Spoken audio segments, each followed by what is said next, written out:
বাড়িতে এক সংবাদ সম্মেলনে আজমি দাবি করেন তার পরিবারের ভাবমূর্তি ক্ষুণ্ণ করতেই হয়রানির উদ্দেশ্যে এ ধরনের বানোয়াট সংবাদ পরিবেশন করা হয়েছে। তিনি বলেন, অত্যন্ত নিষ্ঠা ও আন্তরিকতার সাথে সেনাবাহিনীতে দায়িত্ব পালন করেছি। আজমি ও তার ছোট ভাই নোমান আজমিকে সাম্প্রতিক ব্যর্থ সেনা অভ্যুত্থানের সাথে জড়িত করে সংবাদ প্রকাশ করেছে কয়েকটি গণমাধ্যম।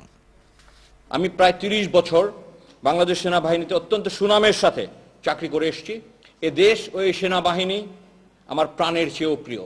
আমাকে ও আমার যুক্তরাজ্য প্রবাসী ছোট ভাই নোমান আজমিকে নিয়ে সেনাবাহিনীর সাম্প্রতিক ব্যর্থ অভ্যুত্থানের সাথে সম্পৃক্ততার একটি কাল্পনিক প্রতিবেদন ছাপা হয়েছে।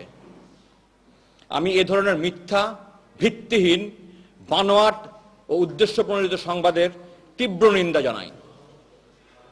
একটি স্বার্থান্বেষী মহল আমার এবং আমার পরিবারের ভাবমূর্তি নষ্ট করার জন্য এবং আমাদেরকে মিথ্যা হয়রানি করার উদ্দেশ্যে এ ধরনের বানোয়াট সংবাদ পরিবেশন করছে।